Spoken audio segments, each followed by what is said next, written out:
Welcome to the JBs Powercast, where we talk about industry news, events, performance parts, trucks and accessories, shop talk, and we'll even do a little bench racing. The JBs Powercast starts now. Hey guys, thanks for tuning in. Here with Corey and Sierra this week. Hope everybody's staying safe.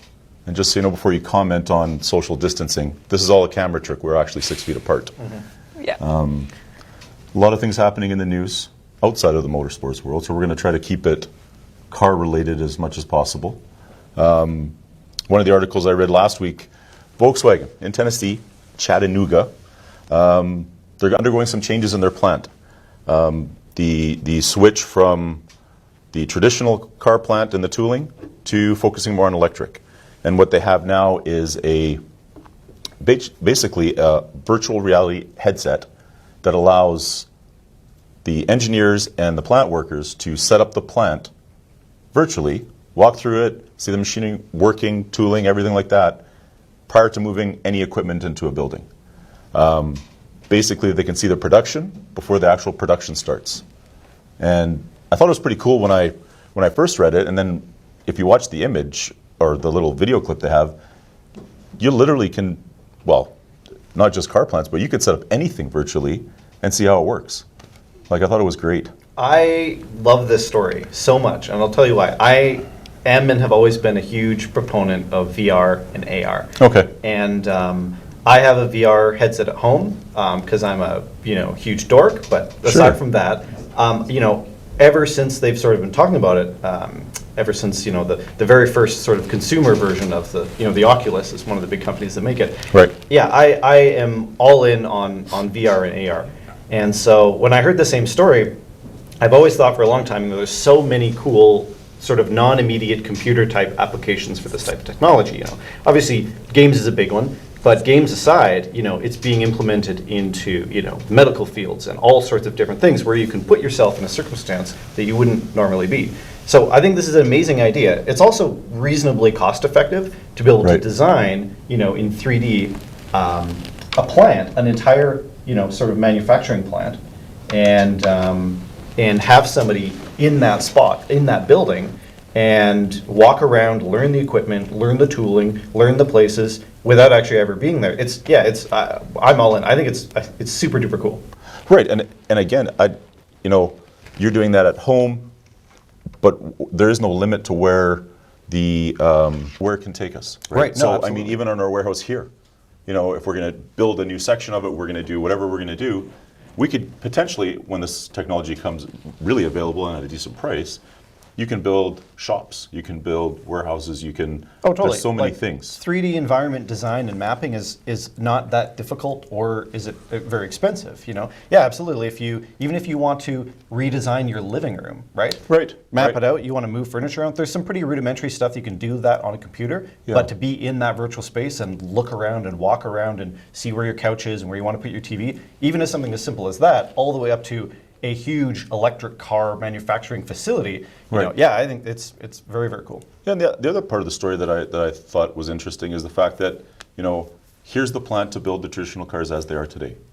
Well, the automotive industry is now switching to build another plant in another factory to build the electric cars. Mm-hmm. So it's kind of a switch in the market that one thing's really not dying yet. It's just they're adding another thing to the marketplace. Oh, yeah, it's not replacing. No. No, if anything, it's adding. Yeah. Which is cool. So yeah, I read that and I thought it was awesome. I like this next clip because just Mopar. Right? Yeah, I thought you would. Yeah. So Dodge has been, kind of quietly working in the background for a number of years, building a top trim Raptor fighter truck. Obviously, the Ford Raptor, sort of the king of the hill when it comes to current production trucks. Right. GM tried their best to come out with a Raptor fighter a few years ago, the Reaper, and if anyone saw it, people often equate the face to a vehicle. Oh, look at its face. Obviously, there's a lot of symmetry involved. Man, oh man, the face of that truck, just the derpiest thing I've ever seen in my life. It was ugly. It was so Yep. ugly. I like how you say if you say it, because there's how many Ford Raptors out there, but there's how many Chevy Reapers. Right. Oh, Like yeah, no. there's Yes. They Yeah. didn't take off for them at all. No, goodness no. I think I saw maybe 2 in person in my entire life. Yeah. Yeah. Anyway, so And for good reason. Yeah, for very good reason. So Dodge has been always a little bit quiet on this front. Everyone's kind of like, yeah, when are you gonna make one? When are you gonna make one? And they sort of said, yeah, well, we'll do one. So we knew that they were making one. They call it. It's under the Ram Rebel moniker. It's called the Ram Rebel TRX as of now. Right. So everyone's always been like, well, they got to put the Hellcat motor in, right? Sure. I mean, they have this nuts 700 plus supercharged factory motor.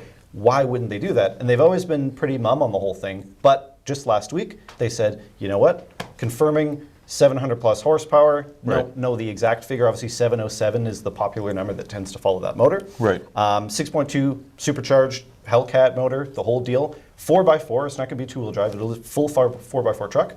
We know that it's going to have the most common cab sizes. Right. You know, extended cab, crew cab, the 2 bed lengths, the sort of short one and the mid-size one. They haven't said anything about a regular cab. I really, really hope they do. They should. They definitely should. Even if there's no rear drive option, still a 4x4 regular cab, 700 horsepower, supercharged. That's the truck that I want. Raptor, cool, but that's where it's at. And it's a throwback to the trucks, the Viper trucks that they had come out with years Absolutely, ago. Right? it is. Yeah, absolutely. You know, it was cool that they were a manual truck, they're rear-wheel drive, and most guys kept them, right? You know, you just and they're you still sit worth around. pretty good money. They are. You know, they are. and they were a pretty limited production thing. Yeah. But and I would hope to see that it's kind of the same idea. I know that when the Raptor came out the first year, there was no regular cab at all. And Right. everyone Yeah. just screamed for it. Everyone Right. wanted, same kind of idea. Everyone wanted another Lightning. Yeah. And while it's obviously, they're 2 very different types of animals, 2 totally different Right. styles and sort of end game for a truck. I'm pretty sure you can get one in a regular cab now, can't you? I think they went you back can. on that. I'm and on not the too sure, but I believe you can. On the current gen, I think you can order it in a regular cab. But I know when they first released it, they didn't, and everyone was like, "How could you not do a regular cab?" Yeah. So hopefully they'll do the same thing, and they'll come out with one. It'll be interesting to see, the Lightning from Ford was a street-based truck. The Yeah. Raptor's more obviously straight off-road. You can adjust the suspension and stuff. Calling it the Rebel, you wonder if that's the exact, like you're saying, if they're specifically going after the off-road market. Bigger tires, more adjustable suspension. Now it's got the power plant to back it up. Yeah, I don't know. You know what? We were talking about it earlier, and I didn't really say, but just honestly think about it right now. I think that they're going to chase the off-road. Right. I was thinking it might be a little bit more of a street truck before, but I think the smart play would be an off-road thing. No one really has that street truck at the moment, a high horsepower type of thing from factory. Right. But I also don't think that that's where people's minds go for buying these kinds of trucks. I think the smarter play would be to do a straight up Raptor Fighter and do an off-road thing. Right. Yeah. Well, I guess time will tell. Time will tell. Yeah. And it's not like they listen to what we have to say anyways. No, God, no. Yeah, of course not. This was interesting. I think it connects back to new cars and stuff. I read that, I read what you had put, Corey. Continental building a virtual dash. Right. So, yeah, Continental obviously is a big manufacturer of OEM parts, Yep. For a long time. They have been designing this new style of digital dash. Digital dash is not a brand new concept. There's plenty of cars. A large chunk of all high-end new cars now have fully digital dashes, Yeah. LCD. Lexus has been doing it for a number of years, where there's no traditional gauges anymore. The whole thing's just a screen. Everything's run by a computer. Right. Well, Continental wanted to push it one step further. It's obviously, on a screen, everything's 2D. Part of the problem with when you go from a traditional analog set of gauges to a digital set of gauges is now you're looking at a screen. And our eyes, for better or for worse, have been trained looking at screens to maybe not pick out certain details. Sure. Yeah. And so without having that depth there, we sort of lose certain things, or it's harder to look at, or maybe, warning things don't pop out quite as much. So Continental said, well, how can we fix that? How can we make a 3D digital dash?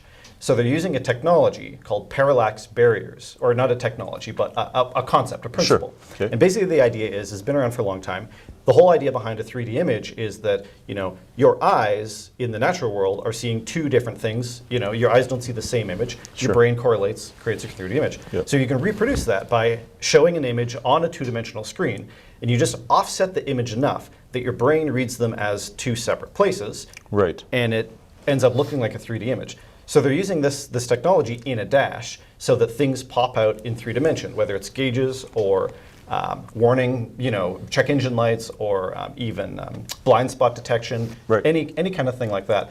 So traditionally, part of the problem with that is because it's all relying on eyesight, you have to be looking at the image in a particular way. If you move out of the line of sight, then you lose the effect of that 3D image. So what they've done is they've actually built a camera into the dash as well, or a set of Right. cameras that constantly look at and monitor where your eye line is. So no matter where you are, if you move, if you go side to side, up and down, back and forth, Right. it adjusts where you are in relation to the screen, Yep. and it adjusts accordingly. So not only does it maintain the 3D effect, but actually gives a better 3D effect. Because as you move around the object, you can actually see that it has, depth and dimensions to it. Sure. Which is really, really, really cool. So, why, the whole reason, why did they do this other than, oh, this is a neat thing we can do?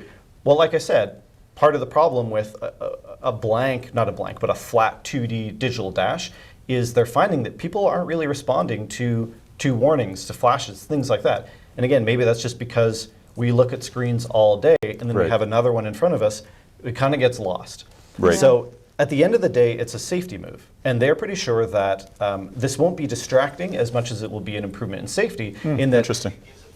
really important things will be able to pop out and we'll be able to notice them easier. Again, Sure. whether Get that's your attention. yeah, Yeah. exactly. Whether that's to combat distracted driving, even with hands-free calling, stuff like that. Right. It's just a better way to get your attention without being distracting. Right. Yeah. And with the coming of the self-driving vehicles, Yeah. Oh, It- actually, yeah. It fits right in. it fits Yeah. right in. Absolutely, Right? 100%. Yeah. So they've got a working model of this, and it is actually going in a production car. So there's the upcoming Genesis GV80, and that's going to have this digital 3D dash. So Right. we'll be able to see this in practice, probably in the next couple of years. I'm hoping they'll have one, Hyundai will bring one out to the auto show, they'll have it powered up, able to get in and see. I'm excited to see what it looks like. Right. Yeah. It's ready enough that I think this will probably be a bit of a test bed for this type of tech and how people respond to it. But Continental says, if this goes off well, they are ready to roll this out into whatever manufacturer wants to take it on as early as 2020. So it's not that far. Wow. Yep. Wow, Seeing that- as the rate at which they start developing vehicles, a 2020 car is being developed now. Right. Stands to reason. I'm sure they're picking up the phones and calling out and saying, "Hey guys, look Right. at this." Yeah. Right. It's interesting, and the way cars are changing with the self-driving and the more one-piece dashes, that we talked about in the Cadillac last time, and all that is distracted driving in the automotive world, and the engineers that are thinking something in the past, because you're really not going to drive very much anymore if you're into the newer 2024s, 2025 cars. Chances are you're there just to bullshit with the person next to you. Be a because- passenger. Yeah. Exactly, right? So it'll be interesting. Sarah's the bringer of bad news. Yeah, more or less. Unfortunately, I'm going to try and keep us all up to date on some of the racing that's going on all around the world. Unfortunately, right now, there's not much of anything going on with everything that's happening in the greater news, but in relation to things like NASCAR, NHRA drag racing, and as well as Formula One racing, pretty much everything for the next month to month and a half has been postponed. For NASCAR, everything up until, starting from March 15th, so last weekend, all the way up until May 3rd has now been postponed. Nothing's been canceled through NASCAR, F1, or NHRA, which is nice. So there's potential that we're still going to be able to see some makeup races, but the Gator Nationals and then the Denso Sparkplug 4 Wide Nationals in April and the NHRA, those have been postponed, as well as the Bahrain and the Vietnam Grand Prix have been postponed in F1 as well. So I I don't even know what we can sit here and hope for right now, because I guess we can hope for just the makeup races. I don't know if there's going to be more postponed or canceled or what's going on. I mean, it's one more in a long list of obviously it has nothing to do with the sport. You know, it's all about people and too many people being in one spot. And I guess the hope is that it's being postponed and they're not canceling. Exactly. Yeah. Right. So the Olympics, are they going to go or they're not going to go? They're going to try to make them go. Who knows if that's going to work? Right. I mean, they're pretty gung-ho that the Olympics are still going to go. The billions they spend in the city to make it go, Yeah. they can't just say no. Yeah. So we'll see. You got to try up until the end. Yeah. Absolutely. So I think that concludes our news segment. Stay tuned. We're going to go to a quick break, and then we're going to have our special guest join us. That's right. Neil Richards. Awesome. And we're going to talk some small tire racing. Sounds good. Cool. Thanks guys. See you in a bit. You've put blood, sweat, and tears into perfecting your ride. Count on JBs Power Center for the rest. Carrying the brand names you trust, JBs Power Center is your online performance and accessory superstore. Reach us anytime, 24/7. You want more time to do this? Get the parts you want fast online at jbspowercenter.com so you can enjoy this. jbspowercenter.com. Parts for enthusiasts by enthusiasts. Does turning on your fog lights make you feel like you're making the jump to hyperspace? Try the Bright Source Duo. You can easily toggle from a cool 6,000 Kelvin to an anti-glare 3,000 Kelvin by simply turning your fog lights off and then on again. Make sure you can see in bad weather. Try the Bright Source Duo today. We're back, guys. Here with Neil Richards. Neil, thanks for taking the time. I know you're a working man. You work every day. This is the social distancing that we were talking about. We're good. He did say he bathed in spray 9 before he came in, so I trust him. We're going to start off, I mean, for those that don't know you, for our viewers, the 7 or 8 of them, you're into small tire racing. You've been for forever, basically. You love the aspect of racing and engines and tuning. But, over the last little bit, we've started these podcasts. And I think this is number 8. And basically, we're trying to, improve and get to know people and see different aspects of the racing world. And it's not just about drag racing or Formula One or drifting. It's about all of it. And last week, we had Sean Hardam on. He's a Spec D guy, and he talked of drift racing locally and how things are going there and how people get involved with drifting and things like that. And I know, before we get into, small tire drag racing, that, you have a great passion for.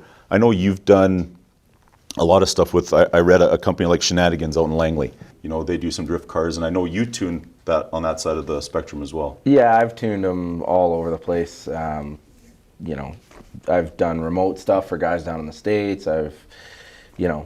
But yeah, the drift world, it's not that far off from the drag race world. Right. You got to make as much power as you can, but also have the thing live, which is probably more of the challenging part. Have it come out of the corners clean, all that kind of stuff. So, sure. It's not that far off. You just got to give the thing what it wants and try to make sure that it's safe enough that it'll live. Right. But yeah, those guys they're always pretty good to work with. Yeah, I mean, talking to Sean, because I'm not much of a drifter, and I don't know if, other than I've seen you jump some cars, but, the drift is truly throttle based, right? So they're controlling the spin and the drift with the throttle. Yeah. So having the power on demand and having the ability to have power, like you said, come on when they need it, definitely helps them in a tandem drift and holding corners. Yeah, even a couple of the cars we did had like progressive nitrous controllers, which seems like it'd be kind of odd, and that they'd probably, like the nitrous kit would be coming on and off, but it just ramps the nitrous in and out, just like it does with the throttle. So it actually worked really well. No, no downsides really to that. But most of the guys are boost, right. Supercharged or turbo. A few NA guys, the cars are light. They don't really need that much power. So, 400, 500, 600 horsepower is probably good for most of them. Yeah.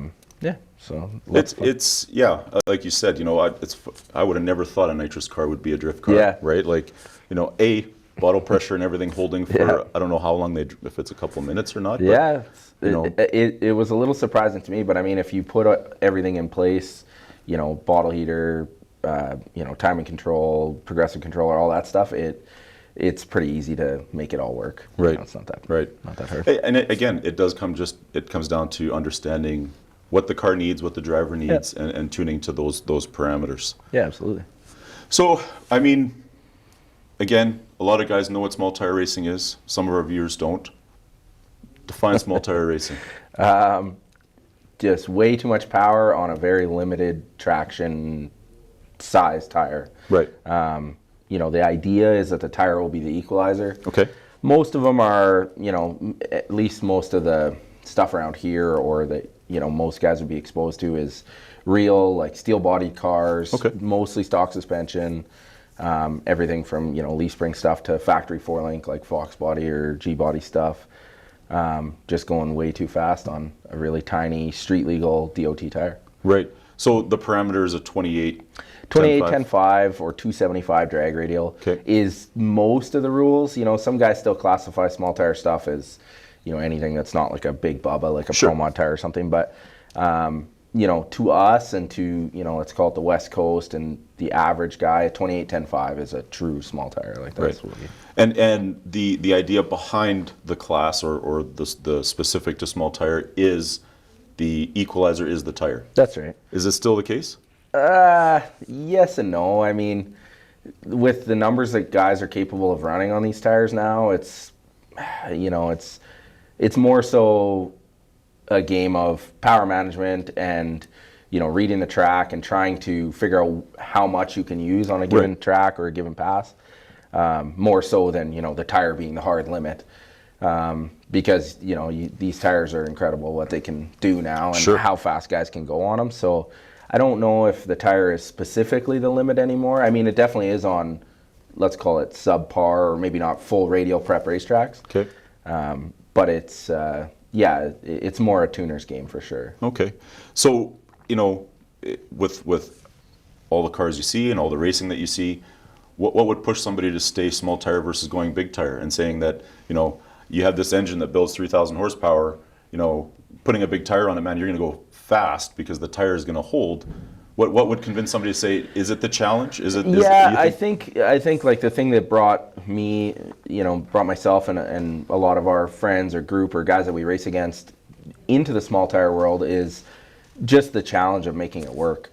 I mean, short of, obviously world record pro mod type stuff, to make the average 7-second big tire car go down the racetrack, kind of anybody can make it work. It's pretty simple. Doesn't take a whole lot of knowledge or experience. You can kind of just trip over it and it'll go down the track. Right. The small tire stuff definitely takes more work and more finesse and more experience. So I think that's what kind of keeps most of us interested in it.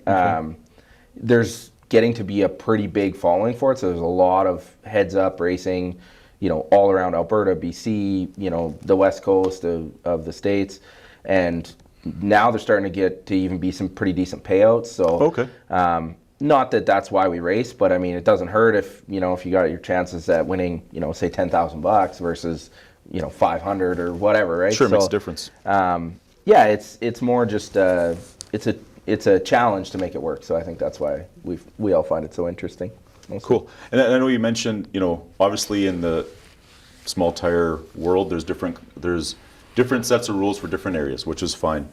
But with the typical small tire car, it's, and correct me if I'm wrong, non-tube chassis, no wheelie bar. So they're really taking the full-blown race car out. That's the idea. Right. Yeah, and that's kind of where it started. It started with street cars. Okay.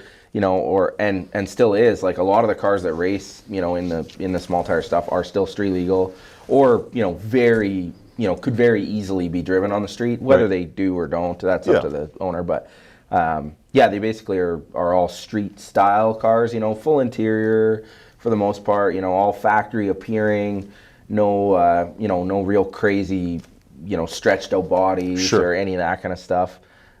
So I think that's the other reason why it's attractive is, the average guy sitting in the stands can look, a Fox Body Mustang. Hey, I have a Fox Body Mustang. I could get into this. Right. And it's a little more relatable than a full-blown pro mod kind of thing. Right. That obviously is a lot of money to get into. And, that's right. And And not real relatable for the average Joe Blow working guy. Sure, you know? And it's funny you say that because we've talked before, you know, we were just down at the trade show that we had, and we went to the Winter Nationals.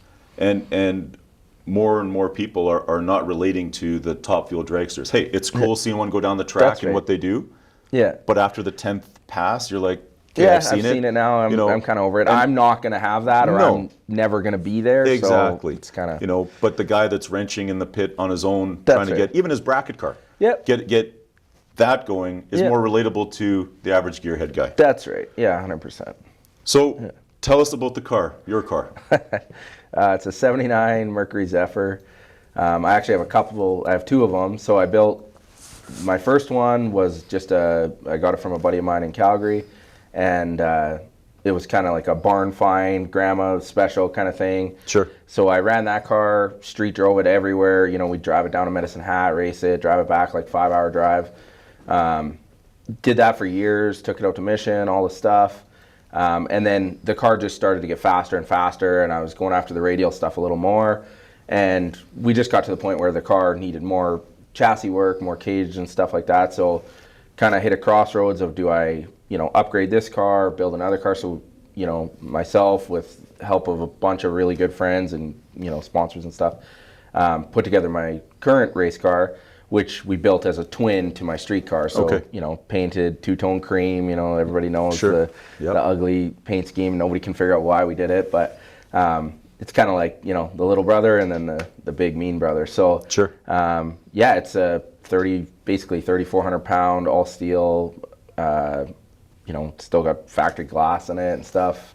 Started as a street car, I drove it. You know, my goal was to have a 7-second street car that I could drive around, and met that goal. And then it just kind of kept progressing faster and faster and trying to keep up with the competition. And yeah, so that's where we're at now. And things changed because 10 years ago, everybody saw quarter mile racing, and now it's more about eighth mile. Yep, that's right. Yeah, exactly. At the time, it was all quarter mile. So, you know, we wanted to run a 7-second pass. We had already run a bunch of mid 8-second passes, and so we did that, and still street drove the car all over the place. And then, you know, like you say, it just progressed, and then it turned into eighth mile, and then, you know, that kind of changed things, and, you know, changed some aspects about the car and how to make the car work. And, you know, just like anything, it kind of snowballs, and eventually it turns into a pretty much full-blown race car, right? Yeah. So. What do you run for an engine? Like, what's the setup? So it's a 442-inch tall deck LS motor. Myself and AMS Engines build it. They do all my machine work and stuff. I assemble it. That engine has been in the car for 3 or 4 seasons now. It's been awesome, honestly. Short of cylinder head issues that we had in Vegas a couple times, just, you know, problems with castings and that kind of thing. The engine's been super stout. You know, we reused bearings for a couple seasons. Oh, wow. Stuff like that. Like, it's been super reliable. You know, all the parts have been killer. The machine work and stuff that those guys do for me, you know, they always take care of me. I can call them at, you know, 10 o'clock at night on a Tuesday, and I need the thing by Thursday so it can be in the car, so I can be racing it on Friday or Saturday, whatever. And they always get me taken care of. So, yeah, it makes a ton of power, but the weight offset in the class makes up for it. So there's guys in the class that make a lot less power, but then because of that, they get to be light. Sure. Whereas we make a lot of power, so then we have to be really heavy. So you have to add some weight to it. Right? Yeah, to race the car, you know, our legal weight's 3,350, and so, you know, that's pretty heavy as far as race cars go. For sure it is. Now, do you think it's an advantage to have more power and add the weight where you want it, or is it better to be the nitrous car and be light? I don't necessarily think that our route, like the heavier weight, more power, is any type of advantage at all. It's just kind of where we ended up with the car, and, you know, just the engine combo making the power it makes, and honestly, to keep things fair, you know, in the class, it all works out. Like, my car has to be heavy, but it makes lots of power.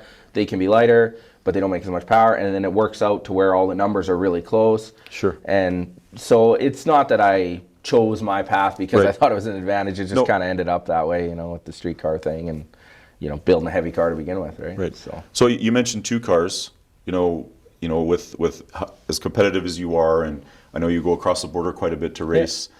Was there any thought of, you know, the question is, why is Zephyr? Why did you stay with it and not switch to something that might be a little more aerodynamic? Because the square I get that lines of question the a lot.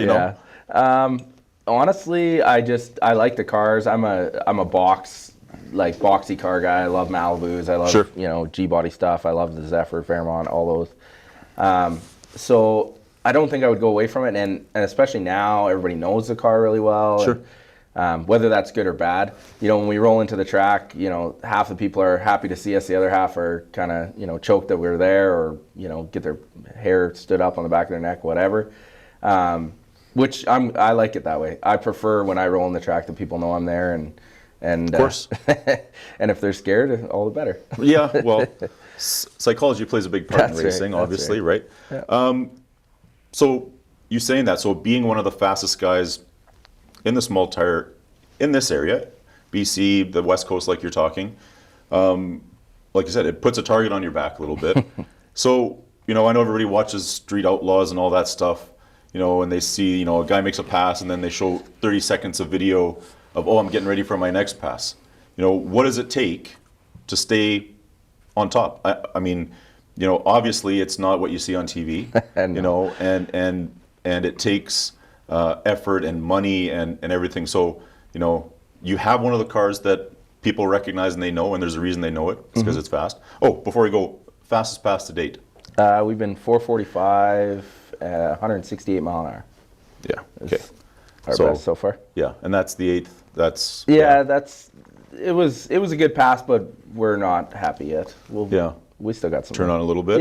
Yeah, it's all good. So what does it take? I mean, again, it's not something that, a guy can just buy the car and be that guy. Yeah, no, even guys that have tried that path, normally they fail. Like, you have to be willing to work harder, spend more, give up more, whether that be your free time at night after work, whether it's weekends, throughout the summer. We'll go to a race, we get home from the race, we work on the car all the way until we go to the next race. The support from friends, family, sponsors, you can't race at that level without that. Sure. Guys that try, it's the old half-assed, half-fast kind of thing. It's a full-time job. Like, you have to be on top of it. And I think there's just a different breed. Some of us, we eat, sleep, and breathe it. And you just have to be willing to, for us, it's, the choice between, hey, can I afford, a new set of valve springs this year, or am I, gonna go to Mexico? Right. Well, unfortunately the race car needs valve springs, and, we want to go racing, so that's kind of part of it, right? It's sure. You got to make sacrifices, and I think anybody that races, competitively kind of understands that or knows what that's about. But yeah, I think it's just, you got to be willing to put it in. Yeah, no, and I agree with you. I mean, I think the passion has to be there. I think that, big corporate sponsorships, like we talked NHRA, is not something that's a realistic thing. Most of the guys that are doing what you're doing, and the friends that you talk about, and the sponsors that you talk about, are all people that, you said you pick up the phone, you phone them and say, hey, I need help doing this. That's right. And basically from May until October, November, it's racing. Yeah, and we've been super fortunate to have a whole bunch of really good support from, whether it be friends, family, loved ones, local businesses, and then even, guys down south and stuff. Whether it be, $500 here, or this part, or even a discount on fuel or parts or oil or any of that stuff. Right. That goes a long way, with how much you got to put into this stuff. So. And the other part, you mentioned friends and stuff. You can't race by yourself. Definitely not. I'm super lucky, super fortunate. I've got a really, really good crew behind me. They can't all make all the races, obviously. It's always time off work. You got to leave, Thursday or Friday and be back on Tuesday or whatever. But like James Hatfield has always been there for me. We've been racing together for 20 years or something. Colton Glacar's generally always there for me, as much as he can be with work and all the stuff. Chris Houston, like Gurge Sandu, there's a group of guys and girls that come and support me as much as they can. It just really depends on the weekend or the race that we're going to, but definitely couldn't do it without any of them, and understanding girlfriends and and the other guys' wives and all the stuff, that I'm taking away from their family time. So it's definitely appreciated, and definitely couldn't do it without them. So that's interesting, because in the end, it is about friendships. It's about family.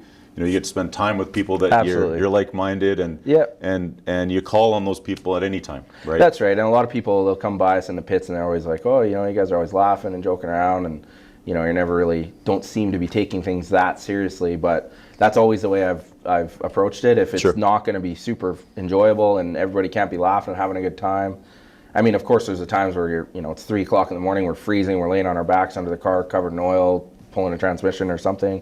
But the good outweighs the bad, and all the good times that we get to have.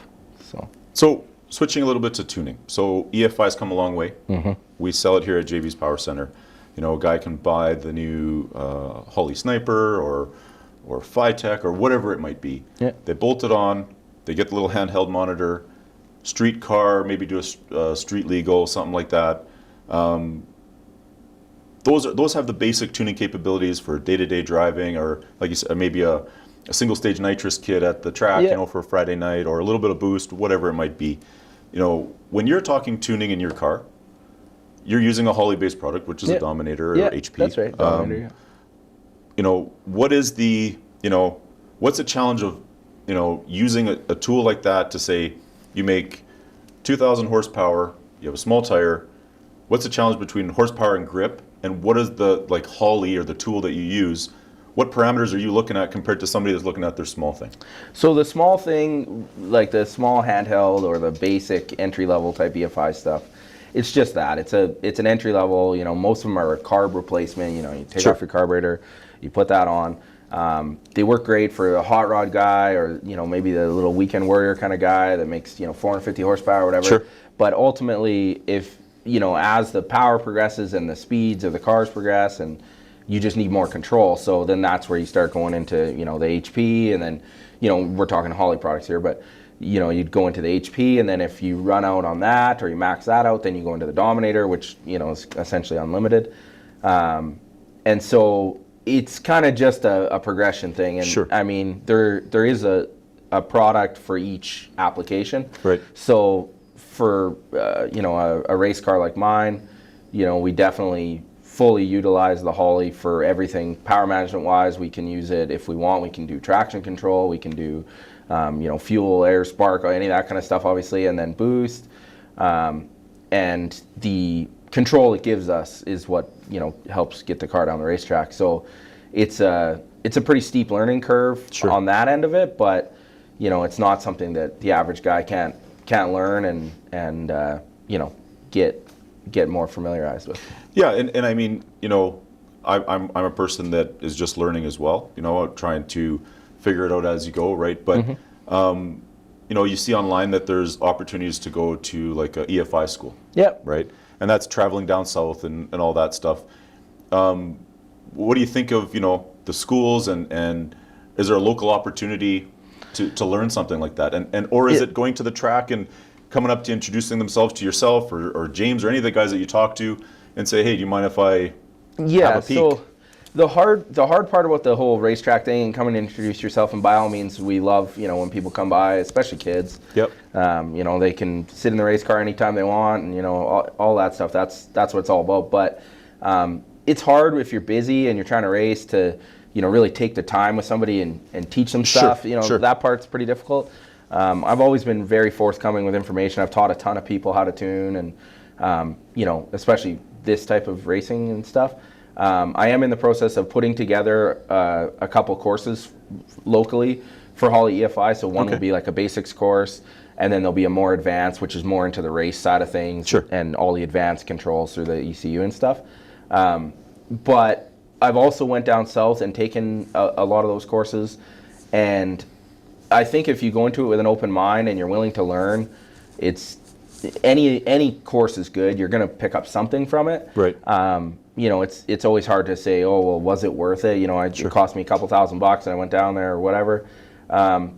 What you put in is what you get out, kind of thing. So if you're willing to learn and you really put the effort in, anybody can do it. A lot of people a lot of tuners specifically, try to make it out that it's kind of a black art, or that only I can do this. Right. it's not that only I can do this. It's just that I have more experience doing this. I've just been doing it longer. But that doesn't mean that Joe Blow down the street can't learn it, pick it up, take some courses, and get more familiar with it.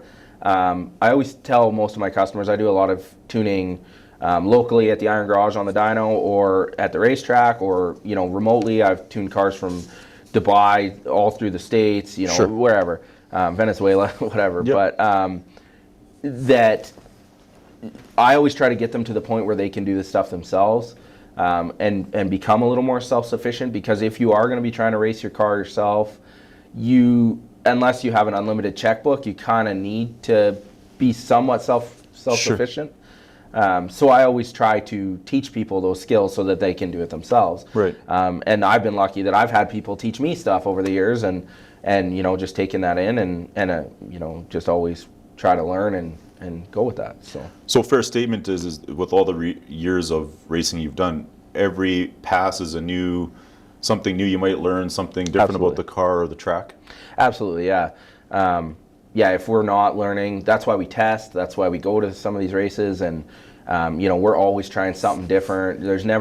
I'm not a stagnant person. If I can't be progressing one way, shape, or form, then I lose interest. I might as well just be golfing or something. Right. But you know me well enough to know I'm not much of a golfer. Nope. So we always are trying to learn something and progress. So it's great to hear that you're going to put a couple courses on beginner side, more advanced side. Somebody can catch where you find out if that's I haven't happening. released anything as far as dates and stuff. We're just finishing the course layout and that kind of thing. Okay. They'll be hosted at the Iron Garage out in Stony Plain here. Not quite sure on dates yet, and obviously this whole virus thing is kind of putting the brakes on certain things, but I'll keep everybody posted, and I'll make sure that you guys are in the loop, and you can let your people know. Fantastic. So sticking with the tuning side, in the more advanced stuff, if somebody figures that they have a good understanding, the car runs well, they want to go faster, they've decided to go from a Sniper or a Terminator to HP. Yeah. The sensors, what are the sensors on the backside of the car, wheels, drive shaft, that type of stuff? Are those things that you're using all the time to get your car to go down? Yeah, absolutely. Data is king. So the more data that we can have, the better. So we monitor everything. So just exactly that, upgrading from the more entry-level systems to the Dominator and stuff.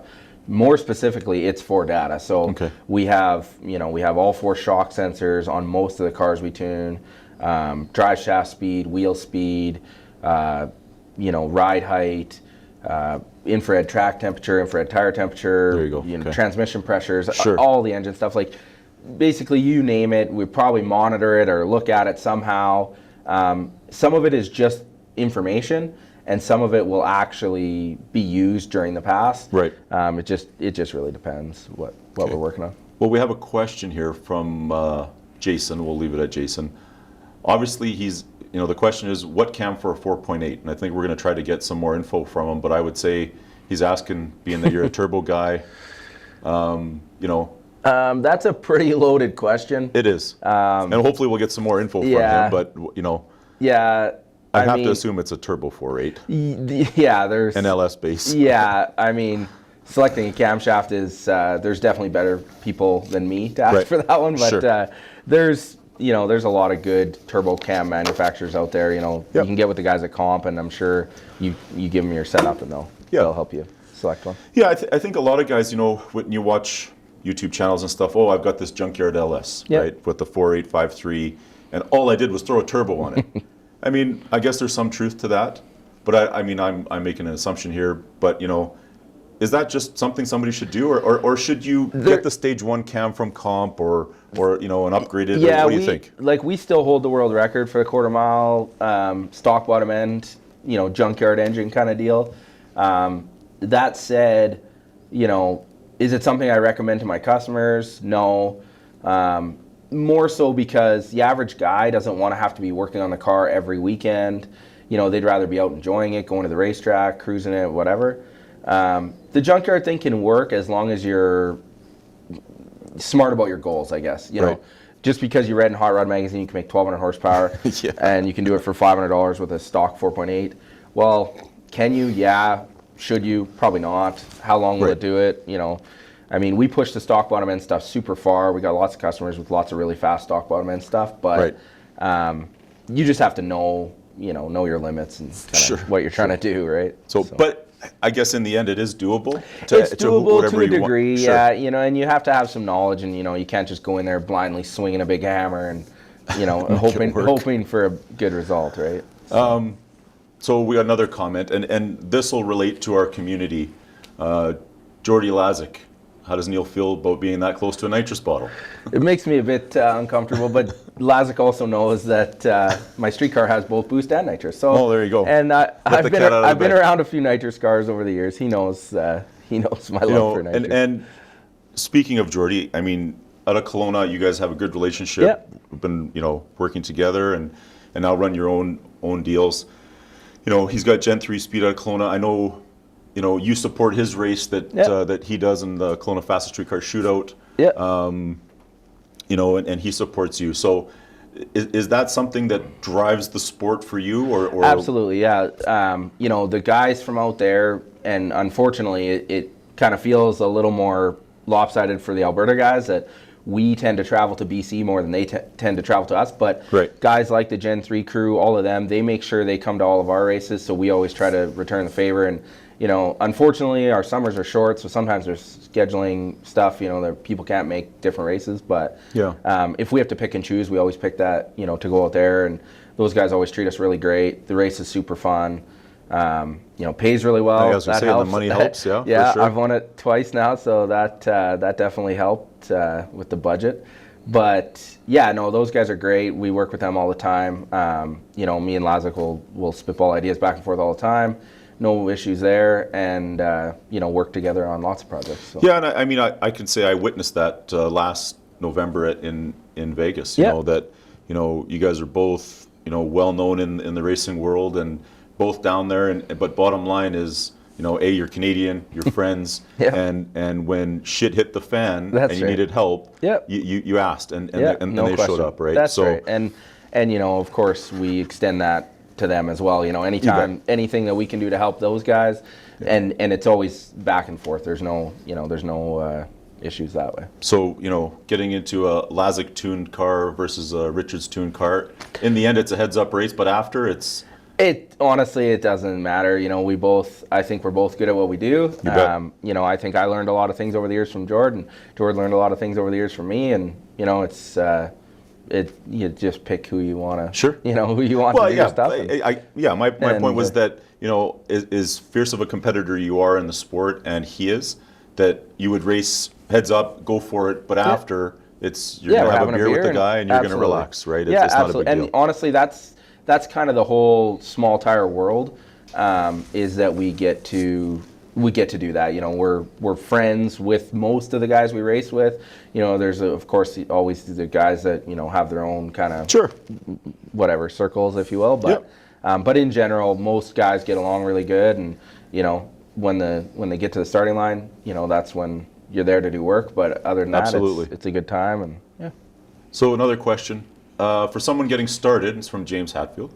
For someone getting started, what sensor do they buy first for their drag racing application? James knows me pretty good. I would probably say the first sensor I would probably put on any drag car would be a drive shaft speed sensor. Okay.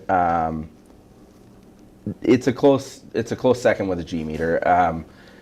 You can use them both in different ways, but ideally you have both. Right. If you only get to choose one or the other, and every tuner's different, every guy makes a car go down the racetrack differently and looks at different things. I would probably say on average I would pick, for a small tire car, I'd probably pick the drive shaft speed first. And then second to that, I'd probably put the G meter. So why drive shaft speed? What makes it so important? You can see the initial move of the car, so you can see what happens initially right on the starting line. You can see any bumps in the track, stuff that other sensors like shock sensors and stuff could tell you. The drive shaft sensor can also tell you if you can interpret the data correctly. It can tell you areas where where maybe the car is starting to lose the tire, specifically a small tire car, and where you maybe, can pull some or need to pull some power out, or places where, the car is slow versus another pass. You can overlay them and look, okay, well, I was faster here or slower here.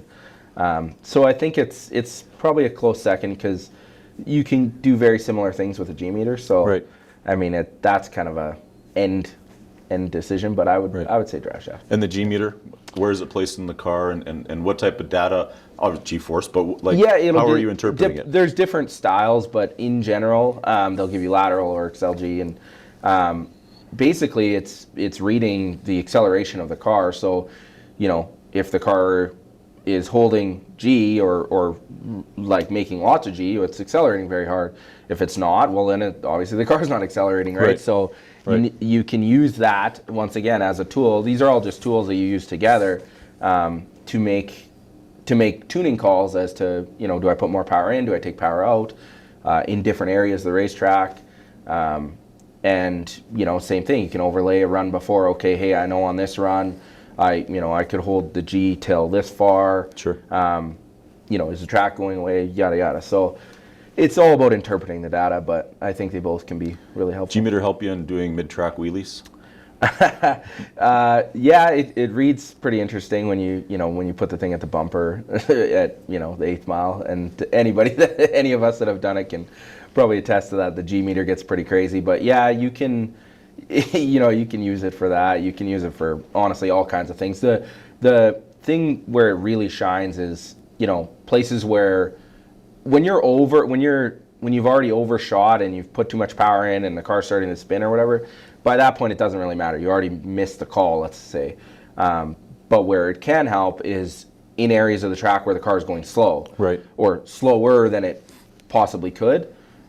You would see that in the G meter, and then you could put some power in there, right? So yeah. And I mean, for most people, you watch drag racing videos, and a car will wheelie off the line, right? Like, I mean, it'll stand up and wheelie, but there's something to be said about a car halfway through the pass that decides to lift the wheels off the ground. Yeah, they're normally turbo cars. Yeah. And normally it's because on a turbo car, most average, or most, serious race car turbo cars, there's not really a limit to the power. You're never all in per se. You're always, holding back some power. So, when you try to get real aggressive, especially down track, sometimes I'll start to climb the ring gear and go into a wheelie. Right.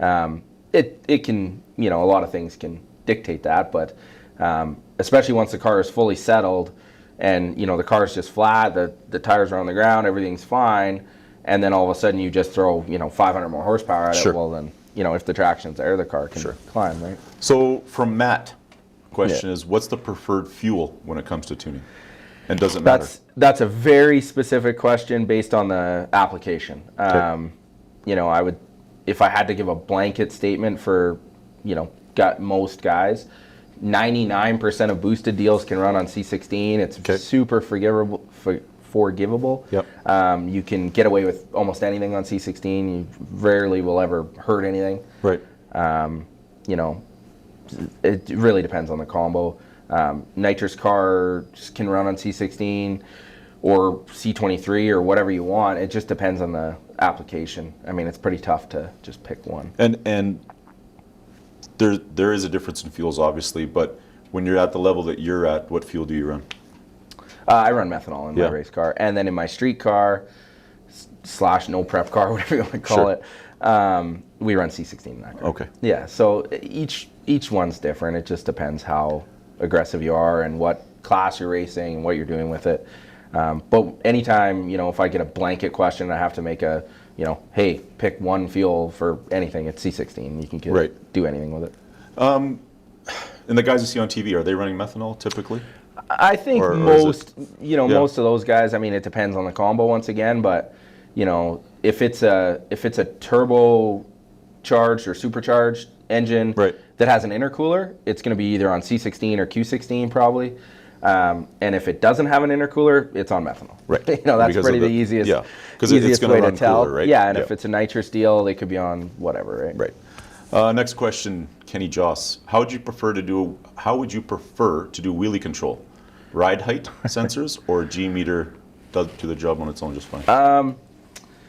I personally don't like either for wheelie control. I actually don't like wheelie control. What is wheelie control? Well, I mean, I understand the premise. So what he's referring to is using a sensor that will sense as the car starts to wheelie to pull power, to keep the front end out. I like them in the sense that they're there as a safety and as a Band-Aid if you miss, or if, for some reason the car, picks up a bunch of power or something. But in general, I think the chassis should be set up good enough that you don't need to rely on that. Right. If you had to pick one to rely on, I mean, the easiest is a ride height sensor because it's just easy, All of a sudden the front of the car is X amount off the ground. Sure. Pull some power out. Yeah. Easy as that. Once again, it's a case-by-case basis. Okay. I would use a combination of the G meter and a ride height sensor, probably on average. Yeah, because your car does wheelie. It has, yeah, when we're really trying to get after it. And once again, never used any type of wheelie control in my car and still don't. And just made the chassis work. My car used to wheelie all the time, and like you say, like mid-track wheelies, up over the wall at the 8th mile, and then we just made the chassis work to where that wasn't the case. I'm a believer in that. I think that if your car wheelies, you can probably sort out the chassis before having to rely on that. That said, if you really are trying to get after it, even if the chassis is right, the car can still wheelie. Sure. So those are good fail-safes if you have to, just have them there. Just in and case. You got to stick with it once it's in the wheelie? You got to drive it, yeah. You don't pull out of it and just smash the thing down. It gets real ugly real quick, but... Yeah, especially at 150 miles an hour. Yeah, that's right. Yeah, no, you got to be willing to drive it, So Charlie's put some comments. I think they're more... Is that the Neil Richards, the driver of the Vanilla Gorilla? It is true that the cream rises to the top. And it is true that the cream rises to the top. Yeah. Charlie, you should get back to work. Yeah, that's right. Yeah. Yeah, don't you have some engines to machine for me? Yeah, exactly. Yeah, so... talk about your race. It's been a while. You've been running it how many years now? This is the 6th year. Okay. 6th year that we've been doing it, as it currently is. I've hosted over the years lots of different style races. We used to do our street car shootout here, and JB's always was a big supporter. And then we started the no prep race. Probably the first time, I want to say, it literally was just, we were street racing and we were all, street racing for money and just didn't really have a place to do it. Hey, let's go approach the racetrack, see if they'll let us run our street race at the racetrack. And they did. And that's kind of where the no prep was born. And then we just kind of have been growing it. And I think the first one was, maybe 18 or something guys. Right. And I think now we're up, right around 100 cars last year, something like that. So, huge payout, crazy, super, super good racing, super good action. A lot of people get the stigma with the no prep of, I'm going to crash my car or whatever. We hosted at Central Alberta Raceways, and honestly, some of the passes that have been made there have been people's personal bests, sure, regardless of track prep.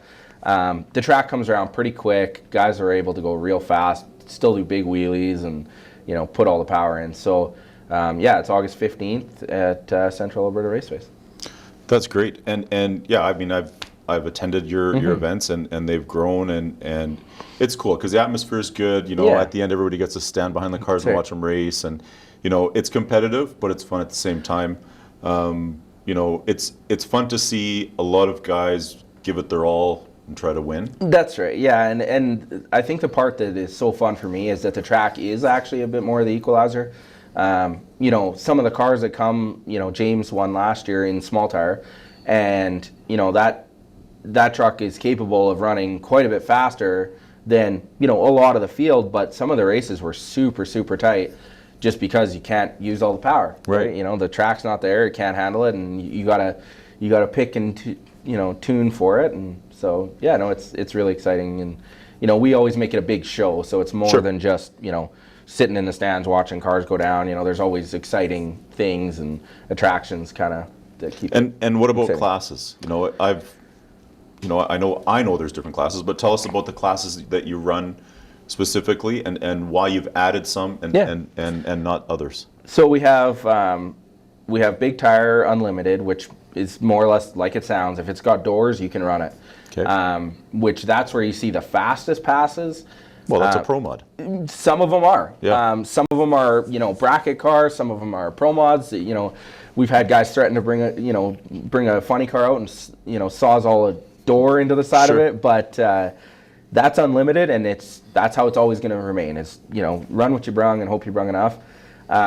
The title class and the main attraction is Gangster, which is 2810.5 or 275, small tire, no tube chassis cars, and that's the class that gets real wild, gets real exciting. There's guys doing big wheel stands, there's guys, kind of skating them down the track, and, that's really the super exciting kind of title class. And then we also have Man Pedal, which is insane to watch, watch the guys bang gears and, try and skate these things down the racetrack. Chad has won, our good buddy Chad has won the deal, I don't know, I think 4 times. A lot, yeah. I lose count. I don't know. I'm just tired of giving him money every year, but he just does a better job than most of the other guys on race day. And then we also have True Street, which we added last year, or maybe even the year before now. And that's a really cool, really exciting class, because that class is designed for the average enthusiast with a Mustang, Camaro, Challenger, no race cars, so you can't go in it if you have a roll cage, and minimum tire or minimum driven wheel size is 17, so no 15-inch slicks, and it kind of equalizes. It's more designed around the 11, 12 second kind of like real street cars, and that class is super exciting to watch, super good racing. Everything from old cars that guys put 17s on up to brand new, a new GTR or a new Camaro or Mustang, whatever. So we have that, and then this year we added a truck class. Cool. So yeah, like a tailgate class. So give a place for all the guys with their pickup trucks to come and run. Excuse me. Come and run and not have to run the big bullies in some of the other classes. Yeah, absolutely. And that said, James Hatfield is the guy that everybody's scared of because he's got a seriously badass fast truck. James has already agreed to not go in that class and try and pick on any of the other trucks. I mean, fair's fair. Anybody can build a fast truck, but he already has his. So. Yeah. So Jordy's got another question here. Do you think driving, tuning, and maintaining the car is the best, or because it front to back, do you think having someone focus on driving while you tune and crew and maintain the car will make a better program? And he's obviously talking about at the level you're at. A driver versus someone that at does the level both. that you're at, do you have a driver and then you do the tuning? Are you the driver and have somebody else tune? No, I do. Do you think? I do on my car. I do all of it. I'm lucky that I have a really good crew, and I try to include them in the decision-making process all the time. Sure. So, before we go up, we'll talk about, hey, we're going to make this shock change, or hey, we're going to do this. And for me, I find that more enjoyable to kind of include the whole team. Sure. That said, do I think that, just a wheelman? I mean, it really depends, I think. A straight wheelman who doesn't work on the car, doesn't do anything, and is just focused on that, can be really good, because when you're going, when I'm going to put my car into the beams, I'm thinking about everything. I'm thinking, hey, how's the oil pressure? How, what's the tranny temp? Are we sure that we put 2 clicks in that shock? Right. And it can all be going through your head, and it actually takes you, you actually have to mentally stop and think to clear your mind and focus on what you're doing, which is driving at that moment.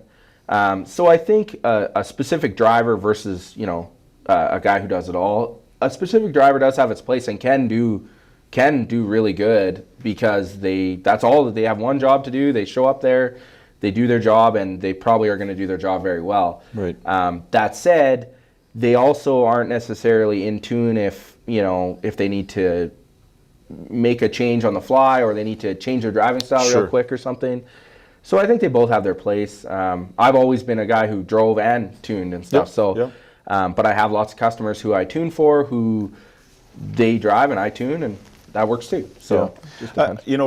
Just going back to your race again, the street car class, I think is a great class, because you can just show up with your brand new Hellcat or that's right, or anything and actually be competitive because and do win, really well, right? and win lots of money. Yeah, like that's the thing. Most of these guys with an average Mustang with a Whipple on it or a Hellcat or whatever, they don't have anywhere to really race. Like they can go out to a Friday night street legal, which is great, and they can have fun and they can race their buddy or whatever. But they're not competitively racing. Right. Whereas this deal, they can go there, they can draw out of the hat and competitively race these guys and a chance to win a whole bunch of money, and and the big check and the trophy and all this stuff. That's really exciting, and I think that's something that once a few more of these guys try it and get a taste for it, they'll be hooked, right? So. Yeah. I guess the next thing is, and we got another question up there. For the average guy, what words of encouragement can you give them to get into heads-up racing?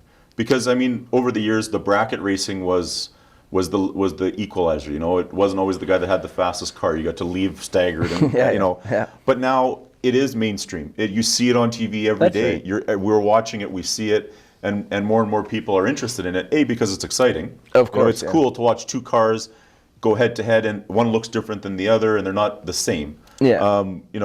So for the average guy, what words of encouragement? You're in the business, you're in the sport. Hey, I'm a new guy and I've got a Fox Body Mustang. Let's use that. What is it? The heads up. We're lucky that there's starting to be a lot more classes. Like the guys out on the West Coast, and I think it may even trickle down into some events in Alberta. Have introduced some other classes like limited 275, which is just tighter rules, so it doesn't allow the full-blown race car guys with more budget and stuff.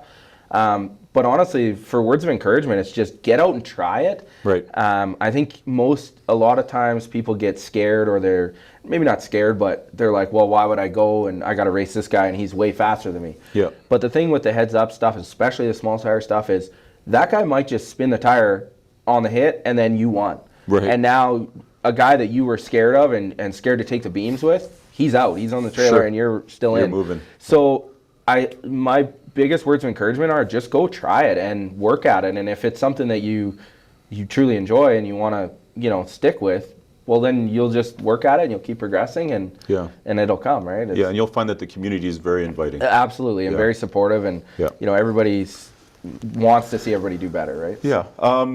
The website, if people want to follow you when you're racing or they want to know about the No Prep, what is it? Yeah, so the No Prep, you can find it on Facebook at No Prep 6, Raised on the Streets, it's called this year.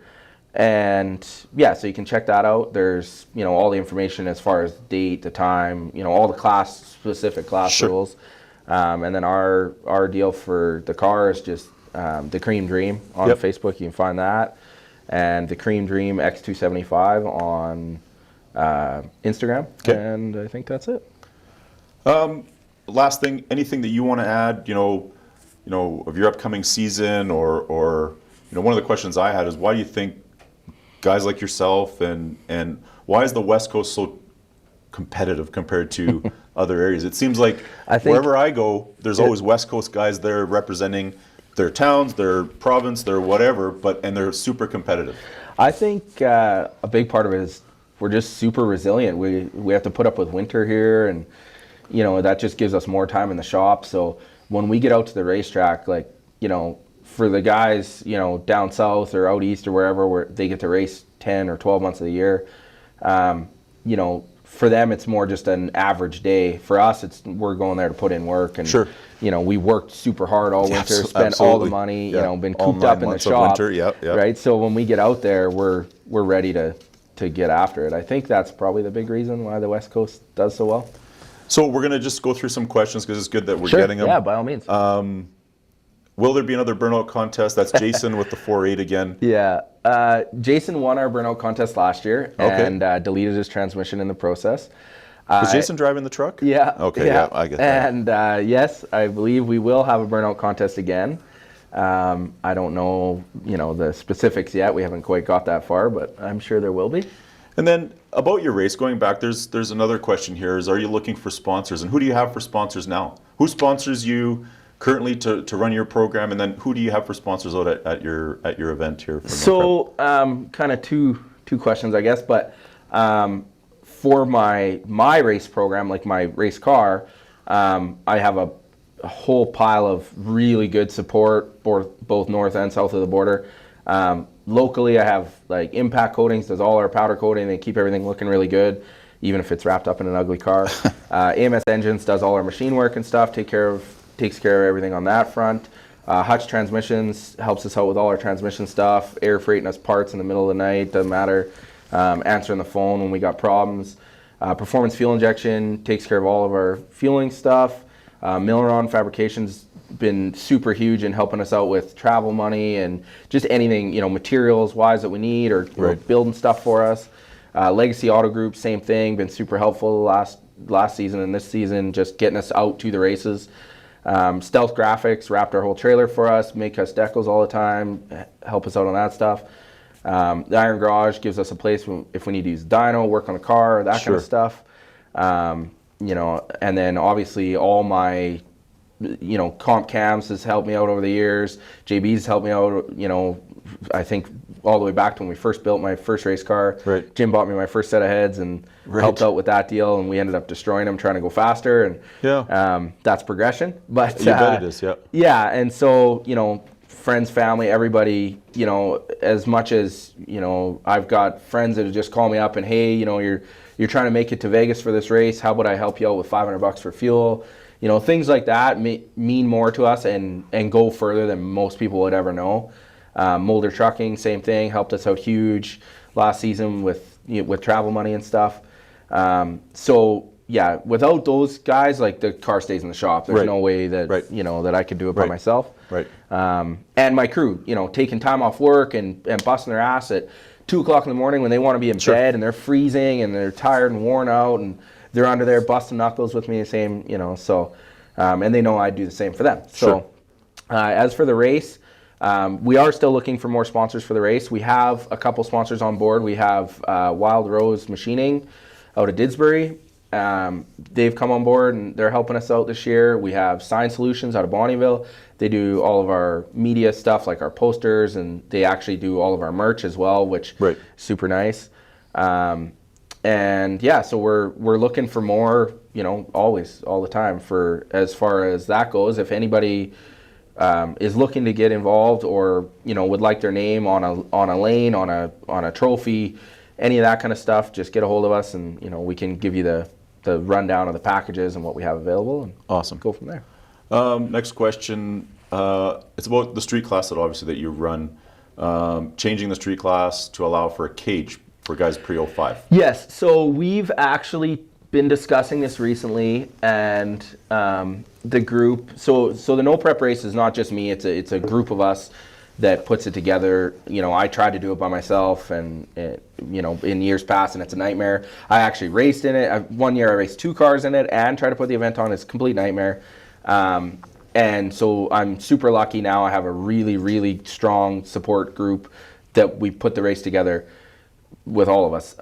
As for that question, we've been recently kicking around the idea of allowing in a roll bar, only because I don't want to penalize guys for trying to be safe. Sure. The idea behind the roll bar or roll cage rule in the street class was just to keep out the race cars. Right. But a guy with a 11-second or 12 or 13-second or whatever car that happens to have a roll bar in it because he wants it for safety or whatever, I don't think he should be penalized. So that's up in the air, to answer Mike's question there. Perfect. So we're looking at that. We haven't quite ironed that out yet. So last 2 questions here. Charlie is asking, is your car X275 legal? And apparently he's asking for a friend. Yeah, I'm sure. Because I'm sure there's some people that question that. Yeah. It's especially this winter, it seems, it's really been a bone of contention. I think the fact that we didn't lose a single round in competition all year really ruffled a few feathers. Sure. The car is West Coast 275 legal, which means at every single race that we take the car to, it meets the rules, it meets the weight. Anybody can feel free to come by, inspect it, bring their rule book, bring their scales, and they can crawl over it all. I would say bring your car and that's right. Yeah, or bring your money and grab a lane and we'll find out. And for the guys that say it's not legal or it's not X275 East Coast, whatever. Well, I don't race on the East Coast. I race on the West Coast, and I'm legal for there. And anybody is welcome to build a twin turbo combo the same as mine, and come show us, how easy it is. Yeah, I mean, in the end, it's about the race. That's right. I mean, and the talk is great and everything is good, that's right. But in the end, a race is a race, and at the end of it, there will always be a winner. And that's right. And I think some guys, they look at the mile an hour we run, and they look at, how much power our combo makes, and they feel that it shouldn't be allowed, or something should be different. Sure. But I always go back to, in Vegas, they allow both rule sets. Okay. And in the last, I'm going to say last 3, 4, 5 years, at least the top 5, if not the top 10, have been cars under both different rule sets, and they're both super close. We've been in the top 3 the last couple of years, and the guys in front of us, behind us, the guys who won the race, whatever, some are East Coast legal cars, some are West Coast legal cars, some are Pro-Charged, some are nitrous, some are sure. turbo, single turbo, twin turbo, whatever, nitrous big block. And so that shows that the rule packages work pretty well together. Yep. It's like my favorite movie, Days of Thunder. It's like, I'm not going faster, they're just going slower. Fair statement. And I mean, the spread is not that much between East Coast and West Coast. I mean, it's not. What was what pass won it last year for 275 in Vegas? Well, it was an East Coast car. It was right. Rob Goss, and I don't know what his fastest pass was. I know he ran in the 30s, but like high 30s, I think. But yep. Even between that and say the number 5 guy was, anywhere from, mid 430s to, let's say, mid 450s, which is nice because it allows the big thing, and it's the same as our race, we try not to ever exclude combos. Sure. To me, there's no combo that shouldn't be legal. Right. It can always be adjusted for one way or another. So, sure. If big block nitrous car is running away with it and crushing everybody, well, then maybe they need a bit of weight, or maybe they need a little less nitrous, or if a single turbo car is too fast, okay, maybe it needs a little weight or a little smaller turbo, or there's always ways to keep the rules in check. Right. And right now, although a lot of these local friends of Charlie's may not feel that way, I think that the parity in the rules is actually really close. Okay. Just given the results in Vegas. It's the best track that, generally that we get to run on. Yep. And it shows the numbers are all really close. So, so I think that the rule set is decent how it is. Cool. Charlie wants to put out there that AMS is always sponsored. He is correct. I haven't got to sit down with him or Louis this year, but they always have sponsored, and I'm sure they're going to come back on board. They've always helped us out on the race. So. Yeah. And then last question here. I noticed Jason put the link to Pornhub, so obviously he's in isolation and got nothing else to do. Yeah, so that's fine. Jason can enjoy himself there. Looking back to the ARC-7 days that I always have my sights on building. No, Kenny, I don't think I ever really saw, it turning into this. I just, I think I'm just kind of competitive, and it just kind of evolved. I mean, I'm still a diehard fast street car guy. I always said, my rule that I always set out for myself, and I mean, I did this lots of times and ended up changing them over the years, but sure. I always said that I would never have a race car unless I had a fast street car that I could drive, and I'm lucky enough right now to have both. So, I mean, would I have just my all-out race car and no street car? Well, yeah, I would if I had to, but yeah. I'm fortunate enough that I can have both. Right now. And I think over the years, if you're passionate about something, it does progress, and it does allow you to advance, and you always want to be take the next step and move on. So, I think that's all the questions we're going to take. Anything else you want to add at the end here? I don't think so. Just for anybody that's thinking about it, or maybe on the fence or nervous about coming to a no prep deal, I say just come out, try it. Even just come watch, you'll be blown away. I mean, I strongly feel it's the most fun race going, anywhere up here. And everybody sees the stuff on TV and, Street Outlaws, this, that, whatever. But this is real life. We're here. These are real guys racing their real cars that they built with their hands and with their own money. That you're working next to somewhere in Alberta. That's right. These guys probably work down the street with you or wherever, right? Yeah. So, come out, check it out. All right. Thank you guys for tuning in. Neil, appreciate you taking the time, man. No problem. It was great. Thank you. See you guys next week. Thanks for tuning in to JBs Powercast. Check out jbspowercenter.com for the latest updates. You can find the JBs Powercast at jbspowercenter.com, YouTube, and Facebook. Don't forget to like, follow, and subscribe. JBs Powercast is a JBs Power Center production and is produced by Stephen MD and Sean Lansman.